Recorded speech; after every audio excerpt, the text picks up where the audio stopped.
अस्सलाम वालेकुम and welcome to another episode of personal conversations. मैं हूं मरियम कैवान और आज की एपिसोड काफ़ी स्पेशल होने वाली है, थोड़ी डिफरेंट होने वाली है। It's a very women centric episode. मैं हमेशा इस बात का कहती रही हूँ कि अगर आप एम्पावर्ड ख़वातीन चाहते हैं तो it's the males who need to empower them. जब तक एक औरत को, एक खातून को, एक लड़की को घर से उसकी फैमिली का सपोर्ट ना हो, वो बाहर निकल के कुछ कर ही नहीं सकती। So hats off to all the families and all the men who are supporting their females. Thanks to my husband and my family. और आज की मुलाकात आपकी एक ऐसी जर्नलिस्ट फीमेल से मैंने करवानी है जो सही मानों में एम्पावर्ड हैं, बगैर शोर किए। आजकल सबसे बड़ा डिलेमा ये कि शोर ज़्यादा किया जा रहा है, women empowerment, feminism, liberalism and what not.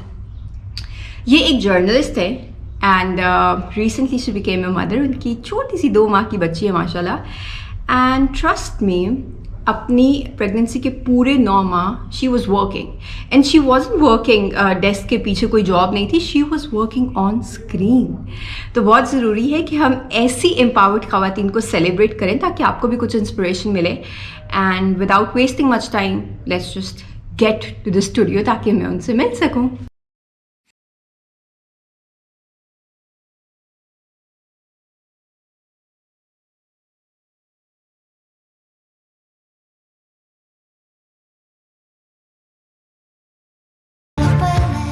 अस्सलाम वालेकुम परवीन। वालेकुम अस्सलाम। कैसी हो मरियम? बिल्कुल ठीक, आप बताएं कैसी हैं? अल्लाह का शुक्र, बिल्कुल ठीक ठाक। अच्छा, सबसे पहले तो मैं अपने गेस्ट को, अपने व्यूअर्स को बताती चलूँ कि इनका अभी 4th ट्राइमेस्टर चल रहा है, जो काफ़ी लोग इग्नोर कर देते हैं कि बस बेबी हो गया एंड उसके बाद की केयर वगैरह इंपॉर्टेंट नहीं होती। बट जितना हार्मोनल इम्बैलेंस चल रहा होता है, जिस तरह से आपने वर्क लाइफ बैलेंस करना होता है, बच्चे को भी संभालना होता है, काम भी करना होता है for working women, it's extremely difficult. और परवीन वापस भी आ गई, काम भी करी। कैसा, कितना आसान है, कितना मुश्किल है?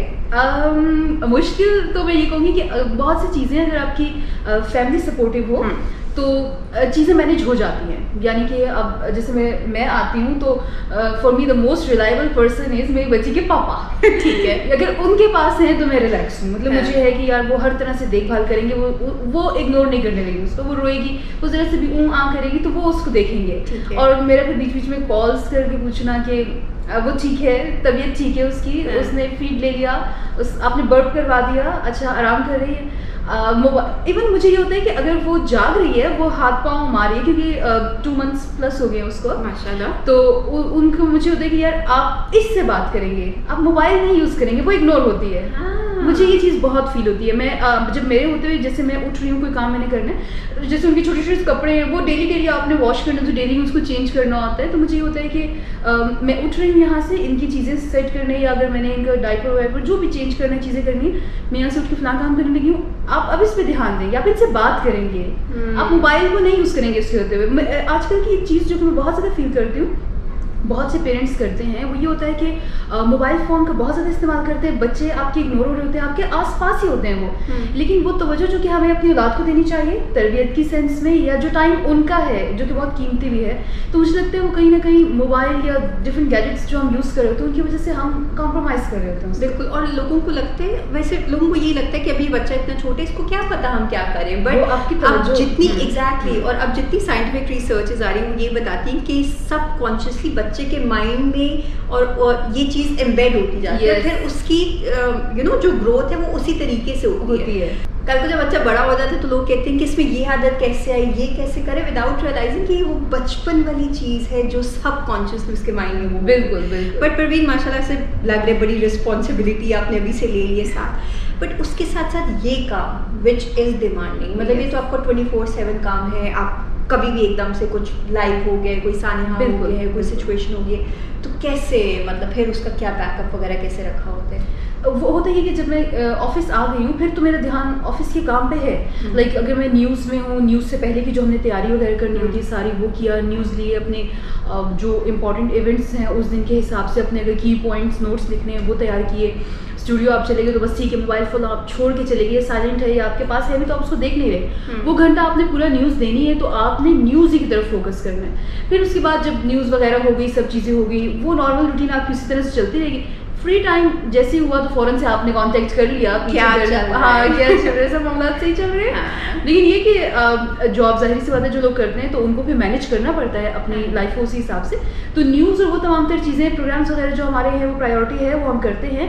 लेकिन साथ ही साथ जो कि आपके जहन में है कि यार मैं एक ऐसे शख्स के पास छोड़कर आई हुई हूँ जहाँ तसल्ली है मुझे, तो वो हाँ। फिर उस तरह से मैं ज़रा रिलैक्स रहती हूँ। रिलैक्स। अच्छा परवीन, एक मैं आपसे और इसी से रिलेटेड पूछूंगी, फिर ज़रा हम थोड़ी और डायमेंशन में बात करेंगे।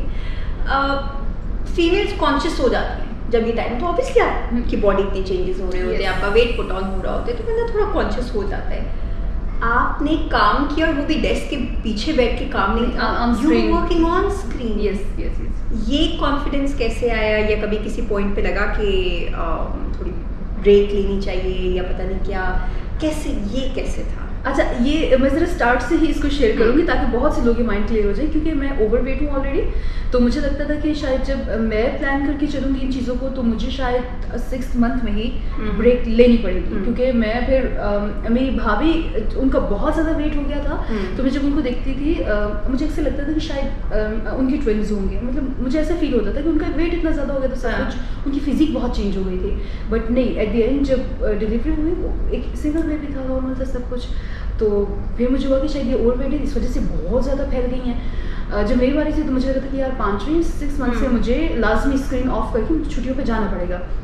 लेकिन जब मैं खुद उस प्रोसेस से गुजरी थी तो चीज़ें इतने स्मूथली, इतने अच्छे से सब कुछ चल रहा था कि बहुत से लोगों को फील ही नहीं हो रहा था। और मेरा पर्सनल एक्सपीरियंस मैं आपसे मरियम यहाँ पे शेयर करूँगी कि शायद मेरी फिजिक इस टाइप की है कि इवन जब मैं बेबी के बाद वापस आई तो बहुत से लोग हैरान हुए ये कहते हुए आपकी बेटी पैदा हुई है, हमें तो पता ही नहीं चला। नहीं था, एक तो आप काम उस तरीके से कर रही थी, स्क्रीन पे भी आ रही थी, सब कुछ चल रहा था कि बंदा, क्योंकि एक वो चीज़ भी होती है ना, ऑब्वियसली चले her pregnancy is different and कुछ लोगों की बहुत डिफिकल्ट भी होती है, तो एक वो जनरल परसेप्शन बना हुआ है कि आपको बस रेस्ट चाहिए, आप बस घर पे बैठे रहे, नहीं, काम नहीं कर सकते, ये वो। एंड कुछ लोग काफ़ी जिनकी बहुत कॉम्प्लिकेशंस भी होती हैं। हमारे में भी उस तरह से नॉर्मली जैसे चलना मुश्किल होना, चलते हुए पेन आपको, मतलब वो चीज़ें मैं भी सफ़र की। लेकिन मुझे था कि नहीं, अगर इसके साथ बैठ गए तो बस बैठ गए। दिस इज़ जस्ट लाइक जैसे सी सेक्शन के बाद मुझे मेरी हालत ऐसी थी, मरीम आपको अच्छी तरह से अंदाज़ा होगा इस चीज़ का, कि जब मुझे उन्होंने दूसरे दिन आके उठाया ना कि खड़ी हो जाओ चलें, तो जैसे ही मुझे उन्होंने वहाँ से उठाया, मैं खड़ी हुई ना और वज़न मेरा पड़ा, तो मुझे लगा कि बस मैं गई, बंदा फेंट होने लगता है। सीरियसली मैं एकदम से चीखी, मैंने कहा मुझे वापस लेटा दे, कि मैं नहीं खड़ी हो सकती, मेरा वजन मेरे पेट पे जो पड़ रहा था जो स्टिचेस पे, मैंने बोला प्लीज़ मुझे वापस लेटा दे, मैं नहीं चल सकती, मैं रोने वाली हो गई थी लिटरली। तो मुझे फिर मेरे हस्बैंड ने पकड़ा, उन्होंने मुझे, नर्स ने साथ ही मुझे कहा अगर आप नहीं चलेंगी तो आप ऐसे ही यहीं पे आपका जिस्म रह जाएगा, आप ऐसे ही रह जाएंगे, आपने लेटना नहीं है, आप चलें उठें, आप खुद वॉशरूम जाएंगे, आप ये वो जो तमाम तरह उनका उससे पहले की ज़रूरी चीज़ होती है वो भी उन्होंने रिमूव कर दी, आप चलें, खुद चलें। और वो इतना पेनफुल एक्सपीरियंस था कि मुझे लगा कि बस दुनिया जैसे ख़त्म हो गई है मेरे लिए। लेकिन एनी हाउ हम सब लोगों ने इस चीज़ से गुजरना भी होता है, बीइंग अ फीमेल, और आपको वक्त के साथ चीज़ें बेहतर होती हैं। आप यकीन करें मरीम, जब मुझे 4 दिन बाद डिस्चार्ज किया गया हॉस्पिटल से और मैं घर आई, चूँकि गर्मी भी बहुत ज़्यादा थी, जुलाई और बहुत गंदा मौसम भी था, तो मैं बार बार मैं अपने हस्बैंड से पूछती थी कि कितने दिन में मैं इतनी बेहतर हो जाऊंगी कि मैं बैठने लायक। एक प्रॉब्लम मुझे ये हुआ था कि मेरे दोनों हाथों में कनोला इन्होंने लगाया, 2 दिन बाद ये सारा स्वेल हुए, मेरी वेन्स वगैरह सारा ये बाजू में स्वेल हुआ, उन्होंने यहाँ चेंज किया, ये स्वेल हुआ। तो मेरी प्रॉब्लम ये हुई कि मैं अपने हाथ पे वजन डाल के भी नहीं उठ सकती थी, मुझे इतना पेन, आपको सपोर्ट तो वैसे ही चाहिए होता है, और मुझे वैसे, और मुझे लगता था मैं मोहताज मासूम, जैसे बंदा मासूम नहीं होता मोहताज, कोई आएगा तो मुझे उठाएगा कि मैंने जाना है, मुझे फलां काम करनी है, वॉशरूम जाना है इवन, तो मुझे कोई उठाएगा तो मैं जाऊँगी। और जो बंदा इतना इंडिपेंडेंटली काम करता रहता हो, उसके लिए ये डिपेंडेंस बहुत इमोशनली आपको एक टॉर्चर कर देती है। It's not an easy thing. और इवन मरियम, आपके मूड स्विंग्स इतने ज़्यादा उस टाइम पे हो रहे थे, आप इमोशनली कभी बहुत वीक फील कर रहे होते हैं, कभी आप अजीब सी कंडीशन आप पे होती है, आप शायद किसी को समझा भी नहीं पा रहे होते हो, कभी आप बैठ के वैसे रो रहे हैं, कोई रूम में है तो आप रो रहे हैं, आप आंसू साफ करें कुछ, यार आपको तो खुशी होनी चाहिए, अब तो आपकी तो औलाद हुई है। तो मैं एक चीज़ जो कि मैं हमारे जितने लोग देखने आए थे मुबारकबाद के लिए, जो मुझे कहते हैं ना बीइंग अ मदर, आप तो यकीनन बहुत खुश। मैंने कहा नहीं, मदरहुड को आप तब एंजॉय करते हैं जब आप अपने स्टिचेस के पेन से निकलते हैं। मैंने उन्हें डायरेक्ट ये कहते हैं ना कि मैं अभी घर पहुंची हूँ हॉस्पिटल से और मैं अपने पेन में भी, और आप मुझे कह रही है कि आप मदरहुड एंजॉय, आप बीइंग अ मदर, नहीं आपकी वो फीलिंग नहीं है, मेरी वो फीलिंग इस वक्त नहीं नहीं है, मैं शदीद दर्द में हूँ। और मेरी कोशिश भी ये थी कि जब मुझे मिलने आए बच्ची को देखने के लिए, तो मेरा ये था कि यार हफ्ते डेढ़ बाद, प्लीज़ हफ्ते डेढ़ बाद, ताकि मैं इस लायक हो जाऊँ कि मैं बैठ तो सकूँ उनके सामने। अब या खड़ी हूँ या पेन लेके फिरना, तो मुझे लगा था ये बहुत मुश्किल काम है। और सच कहते हैं माँ बनना बहुत मुश्किल काम है। बंदा एक वो टाइम चल रहा होता है, आप अपने आप से इतना इरिटेट हुए होते हो, आपके जैसे आपने कहा मूड स्विंग्स चल रहे होते हो, ये साइंटिफिकली प्रूवन है।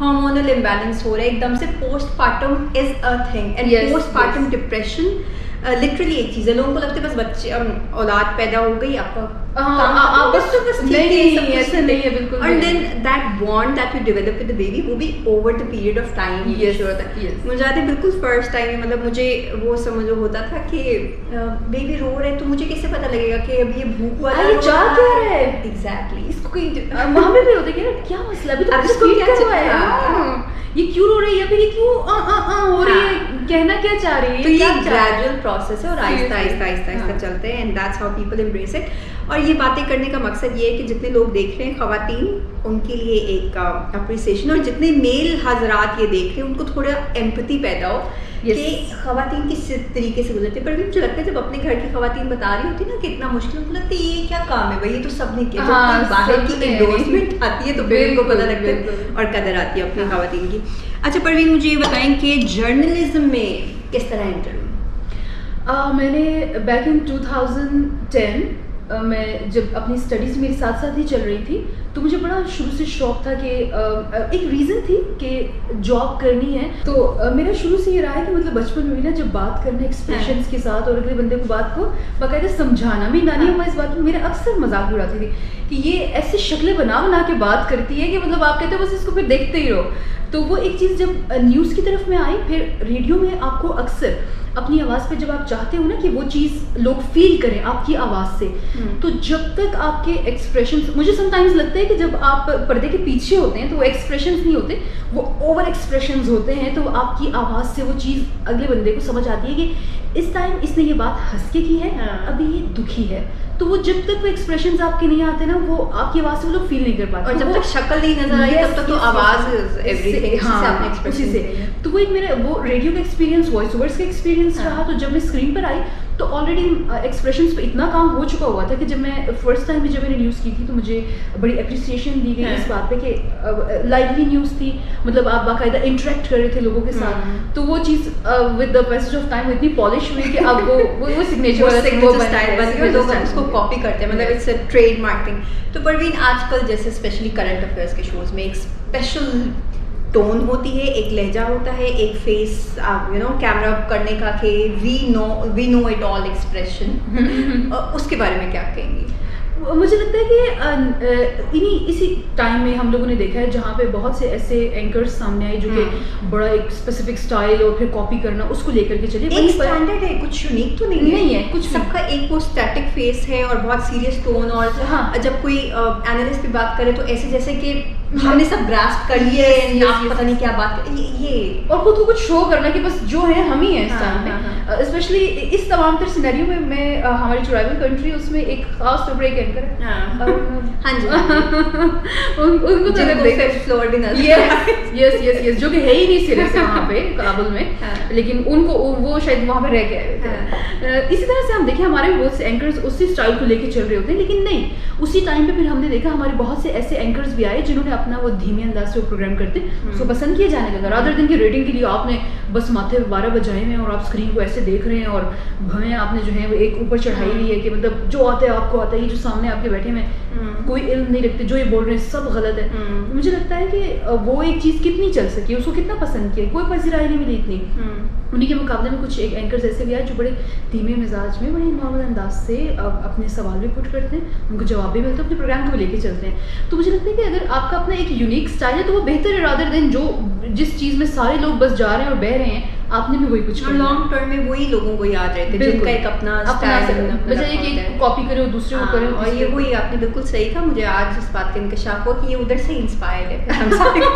हम काफ़ी जल्दी इंस्पायर होते थे। मुझे परवीन ये बताएंगी कि अपने शोज पे खुद तनकीद करती हैं, मतलब खुद तनकीद की निगाह से देखती हैं वापस रिपीट में या क्या, या ये मैंने क्या किया या उससे सीखती हैं? क्योंकि कुछ लोग होते हैं तो अपना शो प्रोग्राम बिल्कुल देखते नहीं, बस किया तो हो गया। हाँ, मैं देखती हूँ, लेकिन मोस्ट ऑफ द टाइम ये होता है जैसे ऑफिस ही में हम होते हैं या चैनल्स तो हमारे सारे लगे होते हैं, तो उसमें देखा तो मोस्टली अगर म्यूट में देख लिया तो फिर मेरा फोकस होता है अपनी बॉडी लैंग्वेज, अपने एक्सप्रेशंस पे। और चूंकि मैंने प्रोग्राम किया तो मुझे पता है कि यार यहाँ पे मैं कौन सी बात कर रही हूँ, अगर ये एक्सप्रेशन में दे रही हूँ यहाँ पे मैंने कौन सी बात की हुई है। तो कभी कभी ये भी कोशिश होती है कि वॉल्यूम के साथ खुद ही ऑन कर लिया सिस्टम पे और देख लिया फलां चीज़ मैंने सीखी थी, फलां जगह पे हमने ये किया था। तो बिल्कुल मैं, बल्कि मुझे अगर कोई और भी कहे कि यार आप इसमें अगर ये चीज़ लेकर आए तो वो ज़्यादा बेहतर रहेगा, मैं उस चीज़ को पसंद करती हूँ। अच्छा, हाँ, कि मुझे देखें इन्होंने मैं उसे पसंद करती हूँ और उसे फिर सीखती हूँ और मैं उसको इम्प्रूव करने की भी कोशिश करती हूँ। लेकिन अगर कोई वैसे ही आपकी चीज़ को गौर से भी ना देखे और वैसे ही आप आए, जैसे न्यूज़ रूम में आप एंटर और कह दिया वो फलां प्रोग्राम में आपने फलां चीज़ ये क्या की थी, वो फलां, तो अक्सर हम कहते हैं आप पहले पूरा प्रोग्राम देख लें, आप उसको समझ लें कि हम क्या बात, उसके बैकग्राउंड क्या था, फिर बात करें तो अच्छा लगेगा। यानी कि दोनों चीज़ें होती हैं। थोड़ा सा मुझे बताएं कि हम लोग को नहीं पता ये जो आप न्यूज़ रूम की जिस तरह से बात करी, तो क्या हमारा जो ये परसेप्शन होता है बड़ा कोई टेंस माहौल होगा, सारे बैठे रहते होंगे, रिसर्च करते रहते होंगे, क्या मतलब अंदर का न्यूज़ रूम का एनवायरनमेंट ऑफ द कैमरा क्या होता है, किस तरीके से काम चल रहा होता है? And specially I would want to know कि since you are a female, तो ये मतलब वर्किंग आवर्स भी बड़े अजीब से होते हैं, आपको लेट रहना भी पड़ता है, सुबह भी जल्दी होता है, तो क्या मतलब आपस में सबका मेल जोल किस तरीके से है, सबका कनेक्शन किस तरह से है? अच्छा, ये एक चीज़ बड़ी अहम है मरियम, जहाँ पर आप काम करते हैं तो वो फैमिली जैसे ही होता है सारा कुछ। ऑल्दो ये इसमें कोई शक नहीं है कि हमारे मोस्टली अगर देखा जाए तो फीमेल्स कम है तादाद में ऑफिस में, मेल्स ज़्यादा होते हैं सब जगह पे। अगर हम देखें एक रेशो की अगर हम बात करें तो फीमेल्स कम होती हैं, मेल्स ज़्यादा। तो इसी तरह से हमारे न्यूज़ रूम में भी females as compare to males काफ़ी कम है। कभी कभी होता है मैं अकेली फीमेल होती हूँ, साथ बाकी सारे एक शिफ्ट के दौरान मेल्स होते हैं, लेकिन उनके साथ हमारी बिल्कुल फैमिली बॉन्डिंग होती है, बिल्कुल फैमिली के जैसा होता है सब कुछ। जहाँ तक काम की बात है तो बिल्कुल न्यूज़ का मामला जो है वो बहुत सेंसिटिव होता है।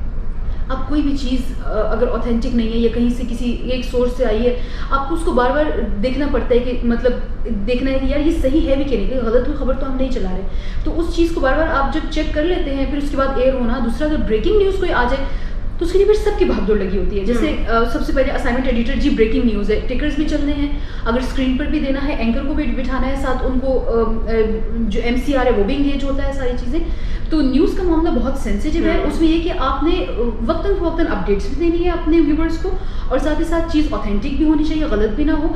साथ फिर अगर उस पर कोई एनालिसिस आपने लेना है तो फ़ौरन से जी किसको लाइन पर करना है, कौन होना चाहिए, क्या बात हो सकती है, एंकर को भी अपडेट रहना है कि अगर ये मामला हुआ है तो इस पर क्या बात करनी है, क्या सवाल करना है, क्या चीज़ हो सकती है। काफ़ी और कभी कभी ये भी होता है कि जैसे नॉर्मल वीकेंड्स पे मोस्टली होता है कि इतनी खास कोई एक्टिविटी नहीं होती, गवर्नमेंट ऑफिशियल्स को सारी छुट्टियां होती हैं, तो इतनी कोई चीज़ें नहीं हो रही होती, तो नॉर्मल रूटीन में ये होता है कि आप आराम से बैठ के थोड़ा सा आपस में गपशप भी करते हैं, मुल्क में जो चल रहा होता है आपस में अपने एनालिसिस भी दे रहे होते हैं, आपस में एक दूसरे के साथ भी लगे होते हैं। वो जो फ्लैग गवर्नमेंट थी ना, उस टाइम पे ये चीज़ ऐसी थी, अब ये देखा पेट्रोल प्राइस ज़्यादा हो गई ना, अच्छा इसका इम्पैक्ट अब ये होगा। और साथ ही साथ अगर कोई बीच में सपोर्टर होगा मौजूदा गवर्नमेंट का, तो वो बोलेगा नहीं ये जो पिछले वाले गए हैं ना, इन्होंने ये सब ऐसा किया है। तो वो वाली चीज़ भी चल रही होती है। न्यूज़ रूम का बड़ा मजे का एक माहौल होता है, कभी टेंस होता है, कभी बहुत सीरियस, कभी नॉर्मल, उसमें जरा अप एंड डाउन हमें देखने में बहुत आता है।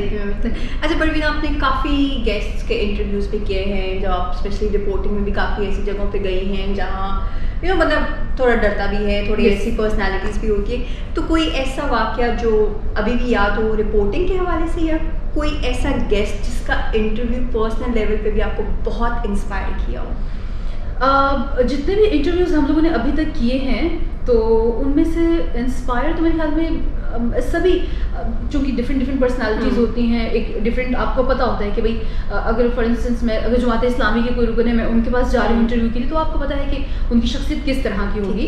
तो इसी तरह से अगर देखा जाए तो मुख्तलिफ लोगों के साथ एक्सपीरियंसेस डिफरेंट रहे हैं। मैं एक चीज़ जो कि मुझे याद है अभी तक, शाह महमूद कुरैशी के हवाले से थोड़ी सी नेगेटिव है, लेकिन मैं इसको हाईलाइट करना चाहूँगी। बजट था उस दिन, बजट का इजलास था, और बजट जब पेश हो गया, सब कुछ हो गया, तो उसके बाद जब सारे बाहर आ रहे थे, जितने भी पार्लियामेंटेरियंस थे वो जब बाहर आ रहे थे, तो हम उनसे हमेशा उनका रिएक्शन जानते होते हैं। जो गवर्नमेंट के लोग होते हैं उनसे भी जाना जाता है, जो ऑपोजिशन के होते हैं उनसे भी जाना जाता है। शाह महमूद कुरैशी को मैंने देखा तो चूंकि उनकी हाइट भी अच्छी खासी है तो उनके लिए आपको माइक बहुत ऊपर करके उनसे सवाल करना पड़ता है। तो मैंने उनको जब देखा तो वो सामने आ रहे थे तो बात मैंने देखी 2 चैनल से उन्होंने बात की, तो जब आगे आई तो फिर मैंने माइक उनके आगे किया ना कि वो भी हमसे अपना ना व्यू शेयर करें कि बजट के हवाले से वो क्या कहना चाहेंगे। ये जब वो गवर्नमेंट में थे तब की बात है या हाँ, opposition ये में? मेरे ख्याल में वो गवर्नमेंट में थे। अच्छा, ठीक है, गवर्नमेंट में थे वो। तो मैंने उनसे जब बजट के हवाले से पूछा तो उन्होंने पहले तो मैं एक पर्सनल लेवल पे एक चीज़ जो मैंने एक्सपीरियंस की वाज क्वाइट रूड। ओके। तो उन्होंने यूँ देखा, फिर थोड़ा सा नखरे से ज़रा एक्सप्रेशंस यूँ किए और आगे चल दिए ना।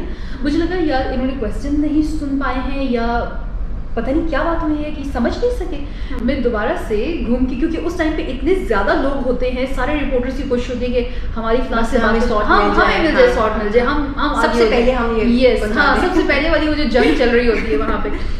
फिर मैंने जब देखा तो मैंने अपने कैमरामैन से कहा कि आए हम उस तरफ से आगे से ये इस रास्ते से जा रहे हैं, शायद उनको मेरे सवाल समझ नहीं आया। फिर मैं उनकी तरफ गई, आगे की तरफ आके ना इस तरफ खड़ी हुई काफ़ी रिपोर्टर्स से पीछे करके, और वो क्रॉस करते करते आए। तो जब मैंने फिर उनसे पूछा, मैंने कहा शाह साहब क्या कहना चाहेंगे आज बजट के हवाले से, क्या राय है आपकी?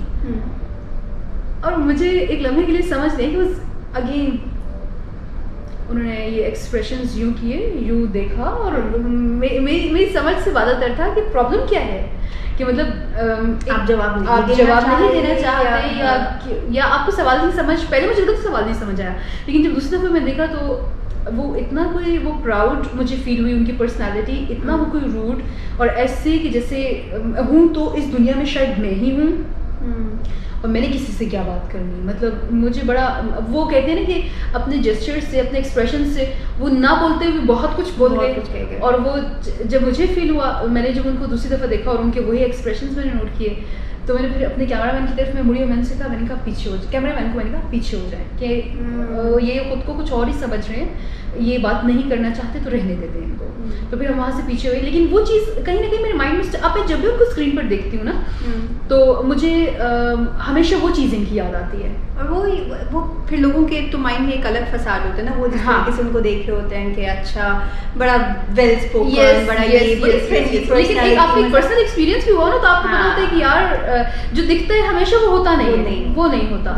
तो बाकी मुख्तलिफ लोगों से हमने इंटरव्यूज़ किए हैं, वहाँ पर खासतौर पर जब हमने शॉट लेने होते हैं बजट और इस तरह के सेशंस में, स्पेशल जितनी भी इस तरह की होती हैं चीज़ें, तो उनमें सब लोग बड़े अच्छे से बात करते हैं। और वह जगह भी एक ऐसी होती है कि आपने करना होता है, आपने अपनी राय का इजहार करना होता है, रादर देन आपने ये शो करना हो कि यार मैं कोई चीज़ बहुत ही इट सीम्स वही। और काफ़ी दफ़ा ऐसे होता है कि हम जिन लोगों को काफ़ी रूट समझ रहे होते हैं कि ये तो बड़ी पोजीशन पे है, बड़े नाम होते हैं। हाँ। अच्छा परवीन जी, ये बताएं कि ज़िंदगी में सबसे बड़ी इंस्पिरेशन कौन रही है, या और कोई ऐसा होता है ना कि जब भी डाउन हो, जब भी थोड़ा ब्रेकिंग पॉइंट आ रहा हो तो बस उन्हीं से जाके शेयर भी कर लें, उन्हीं से बात डिस्कस भी कर लें, उन्हीं से कुछ सजेशंस भी मांग लें? माय मदर या मेरी मदर। मैं मुख्तलिफ चीज़ों में इंस्पिरेशन के हवाले से भी, क्योंकि वो अपनी लाइफ में बड़ी मेहनती खातून रही। हम जब काफ़ी छोटे से थे तो खुद मेरे फादर तब फॉरेन कंट्री में थे, मेरी मदर ने खुद मतलब ड्राइविंग उस टाइम में कम फीमेल्स ड्राइव करना और ये सब, लेकिन वो करती थी। हम छोटे छोटे से 5 उनकी वजह में मुझे ऐसा लगता है कि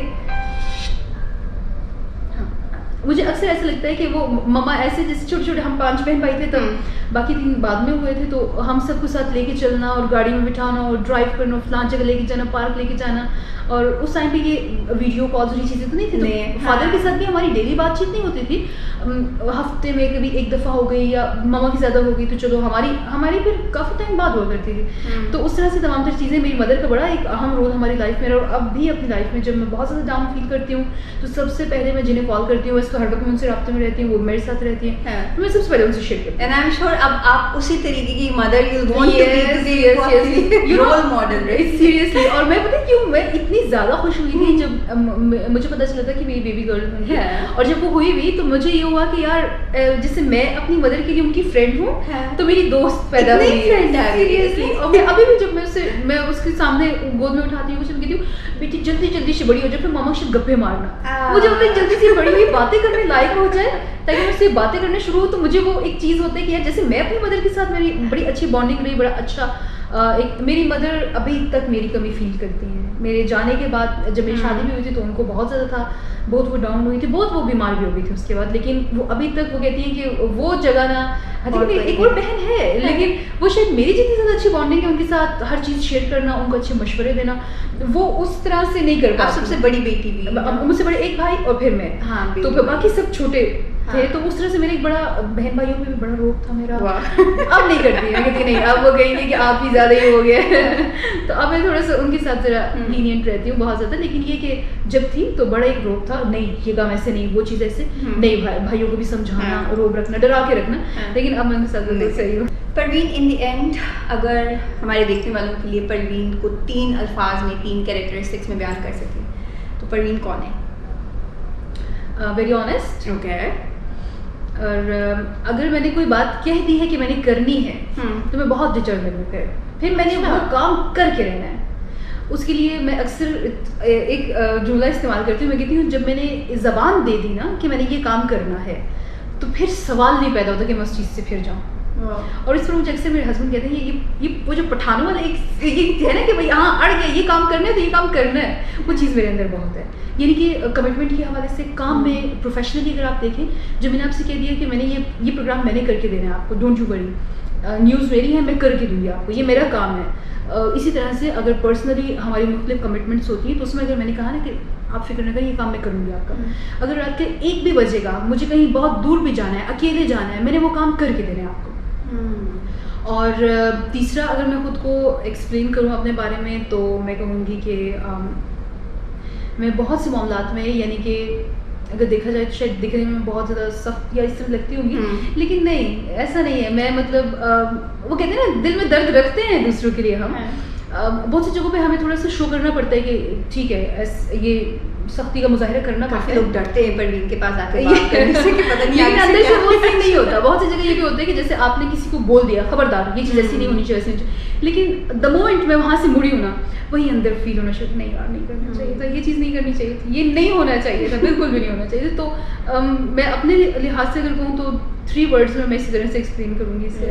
आई थिंक यही रीजंस हैं कि माशाल्लाह से प्रोफेशनली यू बीन कंसिस्टेंट, क्योंकि यही चीज़ होती है, ख़वातीन जितनी मर्जी एम्बिशियस होके आ जाती हैं परवीन, लेकिन फिर वो in the long run stay नहीं करती, शायद उनकी कमिटमेंट वो नहीं होती है, शायद वो सपोर्ट नहीं होता। तो माशाल्लाह से you been blessed in this regard. पहले शादी से पहले भी वो अपनी फैमिली की तरफ से सपोर्ट था, बेस्ट फैमिली हस्बैंड की तरफ से सपोर्ट है, एंड यस हाँ। और इसी वजह से मैं कहती हूँ कि आप सपोर्ट आपकी फैमिली की तरफ से किसी भी फीमेल के लिए, वो किसी भी फील्ड में एक्सेल करना चाहती है, अगर आपकी फैमिली की सपोर्ट नहीं है तो बहुत मुश्किल हो जाता है। राइट। या तो मोस्टली फिर आप कर ही नहीं पाते हो, और अगर आप करते भी हो तो फिर आप इतने हर्डल्स फेस कर करके, मुझे लगता है कि शायद वो डिप्रेशन और मुख्तलिफ चीज़ें, वो आप मेंटली आप उस तरह से हेल्दी नहीं रहते। मेंटली जब तक वो टेंशन से दूर नहीं रह सकते, घर वाले 100 काम कर ही नहीं सकते, आप 100% कभी भी नहीं दे सकते। एग्जैक्टली, कभी भी जब नहीं दे तक, सकते। हाँ बिल्कुल यही है। On this note will say अल्लाह हाफिज़ to you. Thank you so much, क्योंकि हमारा इस तरीके से भी कैमरा ऑन होने से पहले भी हम लोग तकरीबन आधा घंटा चुप सीरियसली, और हमारी गप्पे में ख्याल में इसके बाद भी चलती रहेंगी। व्यूअर्स को अभी कहेंगे अल्लाह हाफिज़, थैंक यू सो मच।